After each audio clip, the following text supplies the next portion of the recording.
Sa mata ng bawat bata, ang Paskong Pilipino ay hindi lamang isang simpleng okasyon. Ito ang araw kung saan ang lahat ay pwedeng makatanggap ng regalo, pwedeng humiling.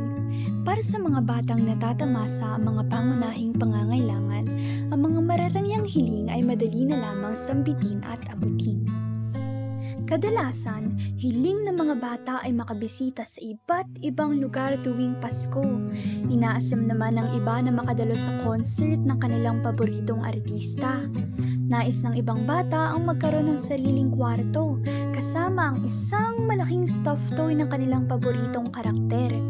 Hiling din ng iba na makapagtapos ng senior high school, kasama ang kanilang mga kaibigan. At kung minsan, ang tanging hiling naman ng mga kabataan ay huwag nang mawasak ang kanilang pusong sawi. Ngunit para sa isang batang ang buhay ay umiikot sa basura, minsan hindi na madama ang diwa ng Pasko at mahirap nang matamasa ang mga hiling. Ito ang realidad ng Pasko para sa ibang mga batang Pilipino.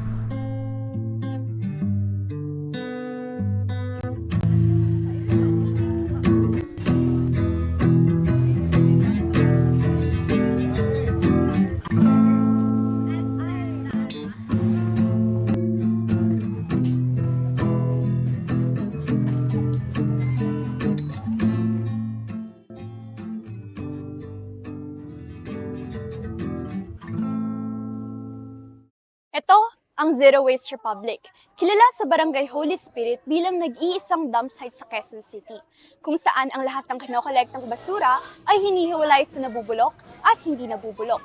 Ginagawang kabuhayan ang mga metal at plastic at ang mga hindi mapakinabangan, tinadala sa landfill sa Montalban, Rizal. Kung makikita nyo, may mga sinasaboy silang puting powder, chlorine yon. Tapos ang sabi kasi dito ng head ng Zero Waste, sinasaboy nila para makover yung amoy ng basura. Kung makikita nyo, sa gitna, puno siya ng tubig, tapos sinasaboy nila pakalat. Ngunit sa pagpunta namin dito, hindi lang tumpok ng basura ang sumalubong sa amin, kundi pati na rin ang mukha ng 4 na batang dito na lumaki. Sa pagdating namin sa Zero Waste Republic, isa si Tolendoy sa mga batang una naming nakilala. Noong una, mailap siya, tahimik at tila hirap magtiwala sa mga bagong muka. Ako si Inday. Si? Inday. Indoy? Ano totoo mong pangalan? Junior. Richard Abel Junior. Richard Abel Jr. Ano tawag na sa'yo? Indoy. Talendoy. Anong mas gusto mo na itawag sa'yo? Ayun lang po. Habang pinapakiramdaman namin si Tolendoy sa hindi inaasahang tagpo, nakilala rin namin ang mga kaibigan niyang sina Aya, Bembem, at ang kapatid niyang si Tolenday. Mga batang tulad niya, lumaki at nabubuhay sa pambabasura dito sa Zero Waste. Ako po lumaki na po talaga ako sa basurahan. So, simula bata kami, mahirap po talaga mga nakagawa. Anong edad po kayo nag-start ng mangolekta ng basura? No, 6 to 7. 6 to 7 years. Hindi na ako nagkatawa, hindi na ako nag-aanak. Bakit nalakan po? Okay naman, mga anak ko kumakain din ang pagpag ko. Basta malinis naman. Ilaw sa pusikit, sigaw ng bawat musmos. Pangarap na nag-aalap, pag-ibig ang sagot. Sa basurang kinamulatan, sisipol ang ginhawa. Sa mata ng bawat batang may pag-asang dakila.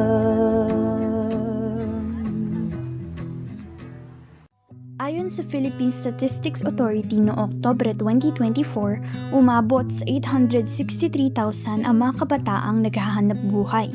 Karamihan sa mga batang napabilang dito ay nasa edad 15 hanggang 17 sa 78.8% at 21.2% ay mula naman sa 5 hanggang 14 na taong gulang.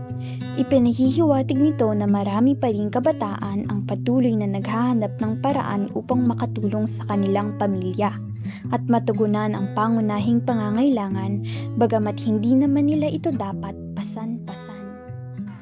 Bagamat bata pa lamang sila, ang ganitong pamumuhay ay hindi na bago para kila Tolendoy. Halos ang kanilang buong pamilya ay kinalakihan na ang ganitong uri ng kabuhayan.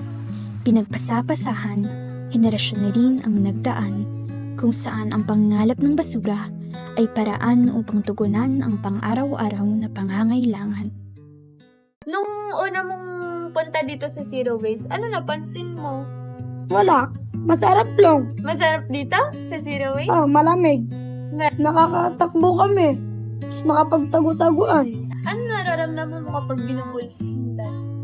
Nasasaktan ako. Kasi pag nakasugat siya, tatawagin niya ako para tulungin ako. Galit ka ba kay mama? Oo, kula baby pa ako, iniwan nila ako. Ano tawag nila sa'yo? Pwede mo pwede. Simula ba nung namatay si Papa mo may nag-killball? Pa? Wala pa naman na sa papa, kami na lang po. Dito kasi naman tayo ang tirang. Dito rin ako. Opo, dito kami nagbasto. Mula pa pagkabata niyo, dito ka na sa Suzuyo. Sarap yung dalawa ni Kaso wala ko kasama. Saan na kayo? Sa pagbag po. Pagbag. Mahirap bang dalawin si Papa kasi malayo? Nakapit kaso wala akong kasama. Paano mo naalala ni Papa? Yung nakikita ko po yung picture niya. May picture ka sa kanya? Sa cellphone. Tuwing Pasko ba nangongolekta ka rin kayo ng Hindi na po. Nabibili mo ba kayo ng mga regalo? Nila mama? Hindi po. Wala po, binibigyan niya lang po kami po. Saka ba bang regalo sa Christmas na natanggap mo sa year? At Kaya po kami. nakakatulong ba yung pangongolekta niyo? Opo. Saan? Bili po ng pagkain namin, tapos sabay bibigay po namin sa magulang. Nangolekta po si mama nun, tapos tinulungan na po namin si mama. Kasi po nawa po kami kay mama, kaya po kami na lang po yung nangongolekta, tapos ibibigay na lang po namin sa kanya yung pera. Parang naiyak po kasi po, parang iniisip ko po na sana dinala po naghiwalay sila mama at papa at kinaya na lang po nila. Kaso po nakipag-iwalay po nun si mama kasi wala na daw po trabaho si papa kasi daw po wala na daw po magbabayad kasi si mama po nagtatrabaho din po nun. Hati rin po sila sa bayarin. Anong nararamdaman mo tuwing nakikita mo si mama yung naghihirap? Masakit po. Naiiyak po ako para po tulungan si mama sa hirap. Pero naano ko na lang po sa isip ko na naawa po ako kay mama. Gawa mo sa araw-araw? Naglalaro. Tapos nangongolekta ka ng basura. Tuwing nangongolekta kayo ng basura, magkano kinikita nyo?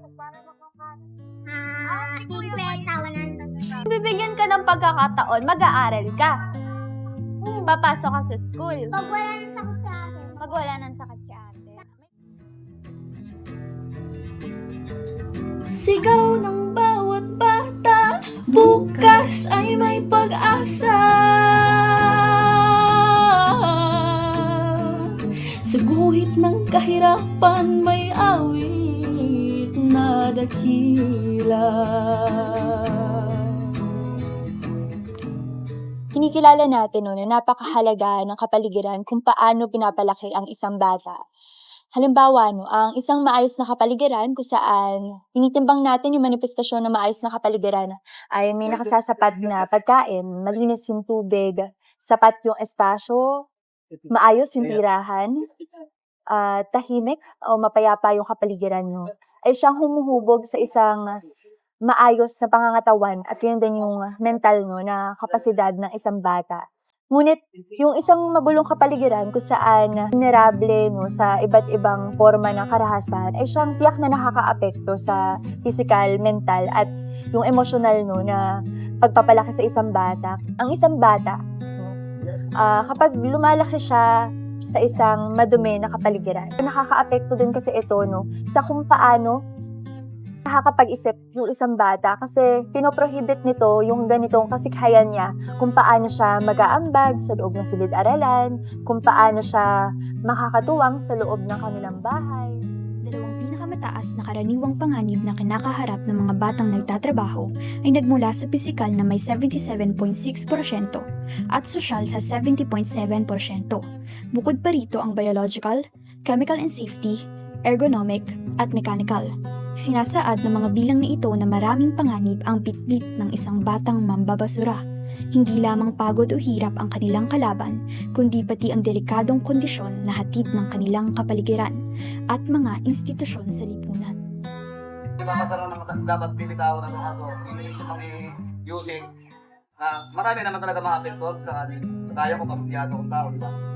Number 1 kami, mga pamilya. Ayun na pa kami magandang trabaho kung mawawala ako. Kaya yung tanggara ng Ngayon nun palalimin pa natin yung educational discussion, mass campaign natin. Pero higit sa lahat, importante na grounded yung mga kampanyang sinusulong natin. No? Anumang material ito mula sa online, on ground. Pero ang isang magtitiyak kung paano natin mapapagpunyagin yung karapatan ng mga bata at ng vulnerableng sektor ay kung sa panahon no, na grounded yung mga ating suri. Mo rin ba na makapag-aral? Oo. Tapos, pag lumaki ako, tutulungan ko yung papa ko. Paano mo tutulungan si Papa? Magtitrabaho ako para panggamot sa kanya. Ang talawin si Papa. Yung Pasko, anong wish mo? May wish ka ba? Anong wish? Makompleto po. Sa paparating na Pasko, hindi luho ang hiling ng mga bata sa Zero Waste Republic. Iba ang nais ng mga bata sa nakasanayan, dala ng impluwensya ng kondisyon ng kanilang kapaligiran, isang buhay na umiikot sa basura. Hindi nila inaasam ang mga materyal na regalo, kundi ang pagkakataon na maramdaman ang buhay ng isang bata tuwing Pasko, na natatamasa ang maayos na bahay, sapat na pagkain, libreng edukasyon at kumpletong pamilya. Hindi basura ang sumisira sa hiling ng mga batang tulad ni Tolendoy, kundi ang sistemang patuloy silang nilulugmok dito. Sa gitna ng tumpok ng basura, hinihiling ang isang lipunang hindi itinatapon ang karapatan ng bawat bata. Iyan ang hiling na nais matamasa ng mga batang mambabasura. Sa abo ng basura, saksi ang sibol ng pag-asa. Guho ng lansangan, may awit ng pagkakaisa. Tingin ng maralitan, mga pangarap kayang lumipas sa dilim.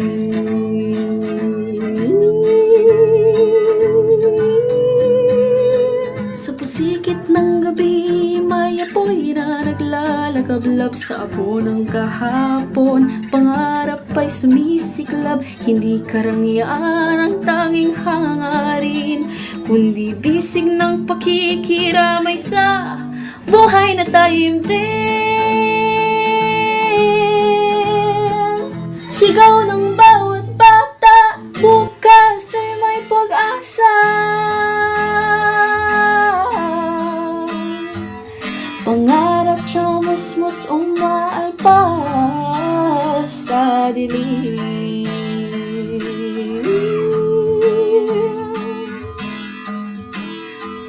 Sigaw ng bawat bata, bukas ay may pag-asa.